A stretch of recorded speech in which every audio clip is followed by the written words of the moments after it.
balik tembok yang hening ini, di Lembang, waktu berjalan dengan irama yang berbeda. Inilah Biara Karmel, sebuah kehidupan yang dipersembahkan sepenuhnya untuk doa dan kontemplasi.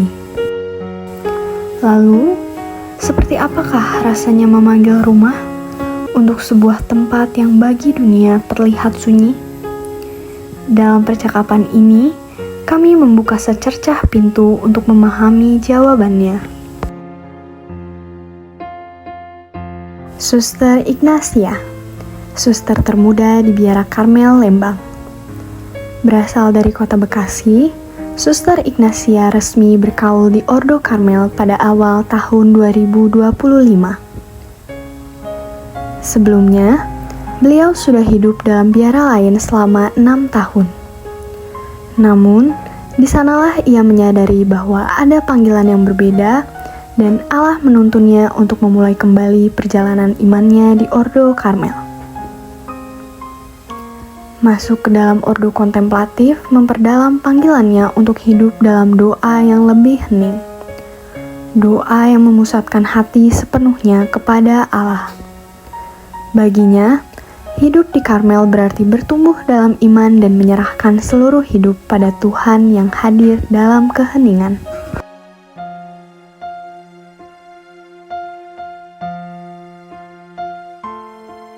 Suster Elia, yang berasal dari kota Yogyakarta. Ia memasuki Ordo Karmel pada tahun 2019.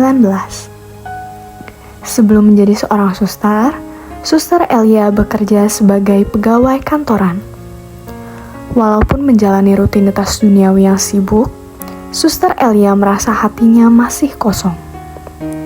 Hingga suatu saat ia menemui ketenangan yang selama ini ia cari. Bukan di tengah keramaian, tapi dalam keheningan doa. Di Ordo Karmel, ia menemukan makna hidup yang sesungguhnya. Sebuah ketenangan batin dan rasa damai yang tidak bisa dijelaskan dengan kata-kata. Kini, setiap hari dijalani dalam ritme doa dan permenungan. Sebuah pelayanan tanpa suara, namun penuh makna bagi dunia. Suster Ansila, salah satu suster senior di Biara Karmel, Lembang. Sebelum memilih jalan membiara, kehidupan beliau bisa dikatakan sempurna. Sudah bertunangan, memiliki pekerjaan yang mapan, dan siap membangun rumah tangga. Namun lewat serangkaian peristiwa ilahi, Tuhan mengetuk hatinya. Sejak kecil, ia sudah menyapa para suster setiap kali bertemu di gereja. Hingga akhirnya, suara lonceng yang dulu hanya ia dengar dari kejauhan, menjadi bagian dari kesehariannya di biara. Suster Ansila meninggalkan seluruh kehidupan dunianya dan memilih menjadi pendoa bagi dunia melalui Ordo Karmel. Ia percaya dalam doa, keheningan, dan kontemplasi. Ia menemukan jalan yang paling berkenan pada Allah.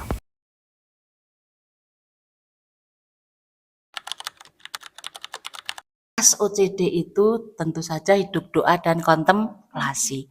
Kontemplasi itu berasal dari kata contemplare. Contemplare itu artinya kita memandang, memfokuskan pandangan hati kita pada satu fokus, yaitu Allah sendiri.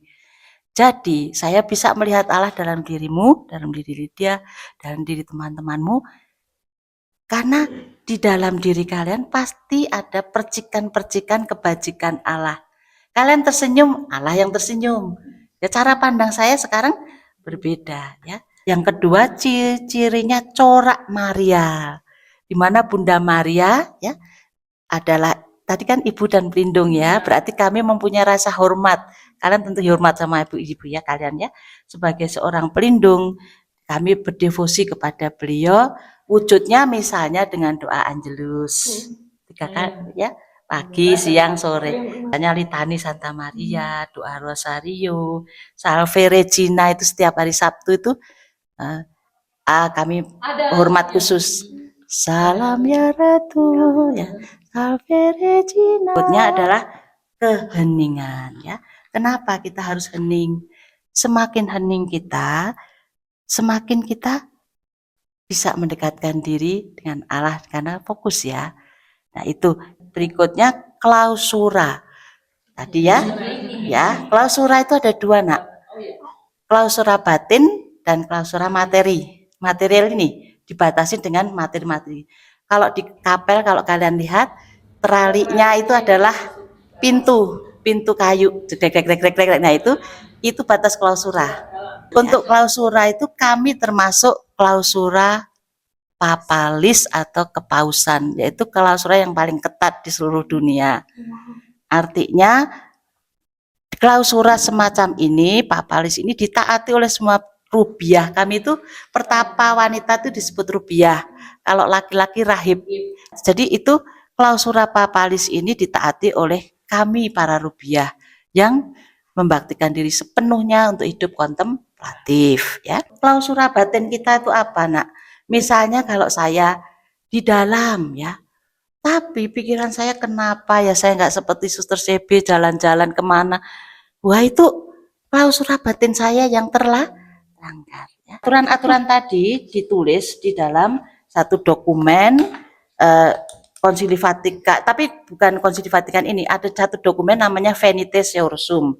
Itu ada di belakang, kami punya konstitusi. Konstitusi itu seperti kalau kalian itu ada, ya ini kan ada regula dan konstitusi. Regula itu seperti aturan pokok hidup. Nah, kalau misalnya formula vitae di bahasa asingnya ya, itu pedoman hidup kita. Itu isinya ada 21 nomor, dikembangkan jadi 24 kerjasama dengan UKAREM.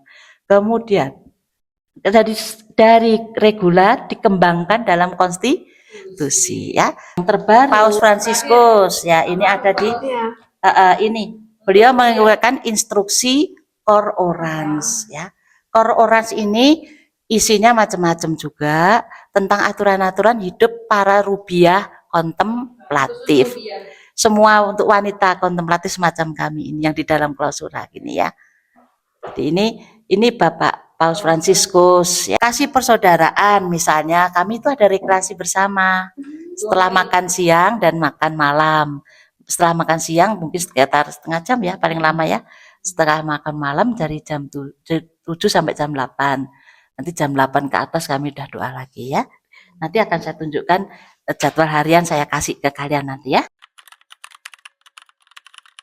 Ibu dan pelindung ordo adalah Santa Perawan Maria dari Gunung Karmel.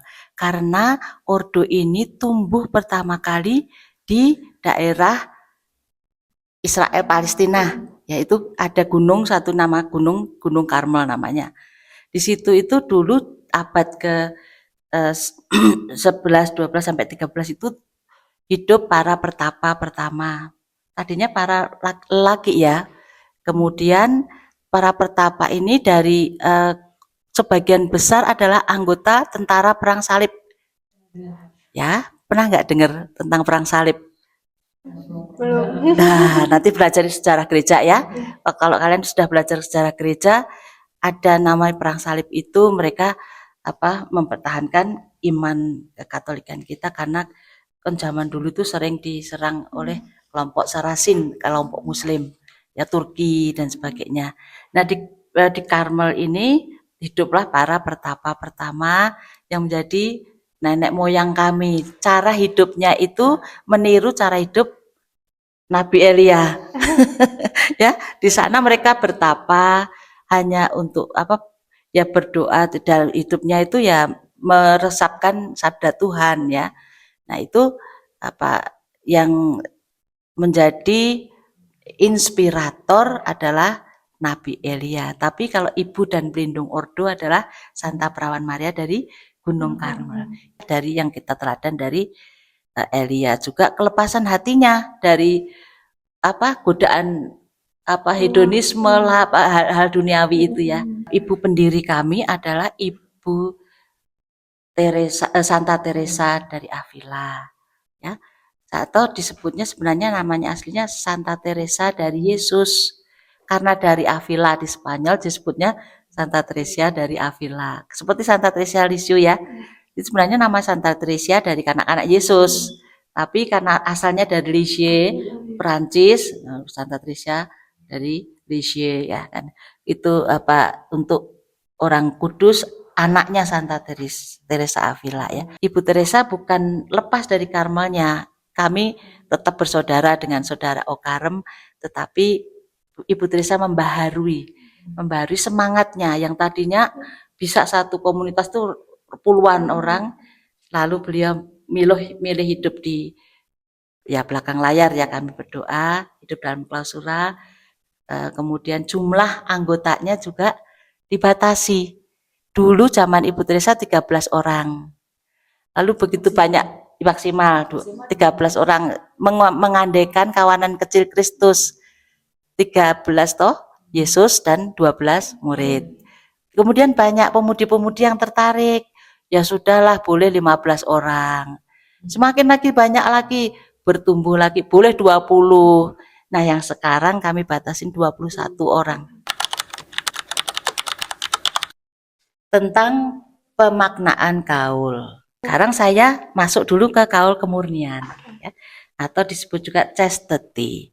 Nah, tujuan kaul kemurnian itu apa sih? Yaitu meneladani Yesus yang menjaga kemurnian tubuh dan jiwanya, ya, kudus, supaya kudus tubuh dan jiwa kita, ya, sebagai perawan-perawan mempelai Kristus. Nah, dengan kemurnian memberi kesaksian tentang cinta yang selalu mengutamakan Kristus, mempelai ilahinya. Nah, mempelai saya ada di sini, jantung hati saya ya. Kami semua punya salib. Ini tanda jantung hati saya ada di mana. Yesus yang tersalib, supaya kami ingat terus seumur hidup bahwa mempelai kami adalah Kristus yang tersalib. Ya, dengan kaul ini saya diingatkan, weh, kamu udah kaul kemurnian. Ya, jadi itu membantu ya, sarana untuk menyuduskan diri kaul-kaul itu ya. Urutannya habis kemudian kemiskinan. Sebenarnya kalau kemurnian satu dilanggar, dalam hal kemurnian tiga-tiganya dilanggar. Jadi dia tidak bisa terpisah-pisah ya. Jadi menyatu. Jadi kalau Ibu Teresa bilang memang kemiskinan yang utama itu kemiskinan roh. Jadi hati, pikiran kita, tutur kata, perilaku kita itu ya harus miskin di hadapan Allah. Artinya apa? Ya sederhana, enggak berbelit-belit ya. Kalau iya ya iya, tidak ya tidak gitu. Apa yang ada di pikiran kita itu kan bukan berarti tidak ada yang tahu, Tuhan tahu toh. Jadi yang tahu ya hanya diri kita dengan Tuhan. Nah, itu yang harus dijaga. Lalu bukan kemiskinan dalam arti material. Di sini istilahnya kesederhanaannya. Kemiskinan ini yang jadi perisai. Karena tadi Studi Transila sempat menyebutkan riwayat singkatnya dari Bapak leluhur itu, mereka menghayati itu gitu. Dan itu dijaga. Ya, Ibu Teresa mengizinkan ada rekreasi, lalu ada pondok, di dalam ada pondok-pondok pertapaan. Jadi kita bisa menyepi ke situ. Itu juga bentuk kemiskinan. Jadi sel yang sederhana. Sel itu kami kamar pribadi menyebutnya sel. Di situ semua tidak boleh terkesan mewah ya. Bukan berarti tidak boleh punya tempat tidur, meja, kursi boleh. Tapi kesan itu dihindari gitu. Jubah kami hanya punya 2. Jadi ya berjubah biasa dengan jubah hari raya. Jadi memang semuanya diatur supaya itu tadi kelepasan hati itu, bebas dari kepentingan-kepentingan. Di sini kami mengenal istilah PI ya, penyelenggaraan ilahi. Tuhan selalu menyediakan gitu.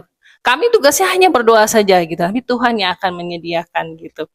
Dalam ini juga disebutkan tidak ada gitu. Semua milik bersama, dirawat bersama, itu juga bentuk dari kemiskinan. Bagi saya itu sudah cukup karena ya saya tidak membutuhkan apa-apa di dalam sini. Semua terpenuhi gitu. Dalam arti bukan berkelimpahan ya, tapi itu tadi bentuk penghayatan kasih saya kepada Allah. Bagaimana tanggapan responnya, yaitu menghayati kaul kemiskinan itu. Ketaatan itu merupakan janji saya kepada Allah untuk mengorbankan kehendak saya sendiri. Artinya tidak mau mengikuti keinginan saya sendiri, ya, melainkan melakukan apa yang menjadi kehendak Allah. Kehendak Allah itu gimana? Yang diwujudkan mulai kehendak atasan atau keputusan atau kehendak komunitas. Lakukan ketaatan itu harus dilakukan secara sukarela dan bertanggung jawab. Ya, bertanggung jawab. Untuk apa? Kan supaya hasilnya nanti baik. Dan kita bisa bekerja itu secara maksimal dalam diri saya, baik untuk orang lain dan baik untuk saya sendiri. Nah, misalnya apa, suster? Ya, sekarang saya kasih misalnya ya, wawancara seperti ini ya. Wawancara, saya itu orangnya grogian. Nggak bisa ngomong sebenarnya. Nah, nggak bisa ngomong. Jadi, karena saya taat ya, saya taat pada suster, ada atasan saya. Suruh wawancara, oke wawancara. Tapi saya nggak asal aja. Ya saya ngomongnya apa aja, ini saya nggak bisa ngomong ya saya ginilah. Enggak, tapi saya karena saya taat, tapi saya bertanggung jawab, maka saya bikin poin-poin seperti ini ya. Jadi supaya siapa yang saya jelaskan, saya kasih tahu kepada adik itu ngerti gitu loh ya, paham dengan apa sih religius itu apa, mengerti dengan apa yang saya katakan. Di saya tentang ketaatan itu bagaimana saya bisa melepaskan keinginan atau kehendak saya. Kalau saya sendiri bisa melepaskan keinginan atau kehendak saya, itu saya merasa merdeka, bebas, tidak diperbudak oleh keinginan saya. Pertama, tips dari saya, sempatkan waktu. Artinya bukan waktu sisa ya, dari seluruh sepanjang hari itu, sediakan waktu khusus. Untuk apa? Untuk doa pribadi. Yang kedua nih, cobalah beranikan diri untuk ikut terlibat dalam dinamika gereja. Yang ketiga ini sebenarnya mungkin yang harus pertama kali dilakukan. Cari pembimbing rohani yang kompeten, yang bisa membuat kita melakukan discernment. Apa sih discernment itu dari tadi? Pembedaan roh. Kita mau apa? Kayak tadi Suster Ansila nih, mau menikahkah? Mau selibatkah? Mau jadi susterkah? Atau memang tidak mau menikah, menjadi awam biasa? Itu perlu pembimbing rohani gitu. Kita nggak bisa tentukan sendiri. Oke, kalau dari saya, ini pesannya berani melangkah apa yang menjadi keinginan adik-adik semua. Jadi berani melangkah itu berarti kita ada usaha ya, tidak hanya di angan-angan saja, oh saya pengen itu, tapi nggak berani melangkah. Jadi harus ada usaha. Setelah berani melangkah, berani terima konsekuensinya. Ya, belajar untuk tidak putus asa dalam setiap rintangan maupun tantangan, dimanapun kalian berada. Kaum muda, pria maupun wanita yang beragama Katolik ya, dan merasa ada panggilan untuk hidup membiara, saya usul jangan takut untuk melangkah dan menjawab ya atas panggilan luhur ini. Gereja dan dunia membutuhkan pemberian diri kalian dan doa kalian ya. Lalu yang kedua, pesan saya, carilah seorang pembimbing rohani untuk menuntun kalian dalam berdiscernment atau dalam membedakan roh, hingga bisa mengambil keputusan yang tepat untuk dapat melihat apa yang menjadi kehendak Allah atas panggilan hidup kalian yang sesungguhnya. Ya, terima kasih banyak Suster atas pembelajaran, motivasi, pesan dan kesannya tadi, dan juga mungkin refleksi bagi kita juga sebagai kaum muda. Semoga pesan-pesan yang tadi dapat didengar oleh kami kaum muda, apalagi yang memang ada panggilan untuk membiara. Kalau udah masuk nggak bisa keluar.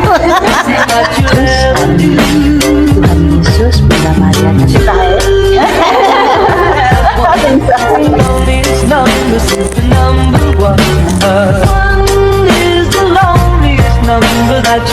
Kami Suster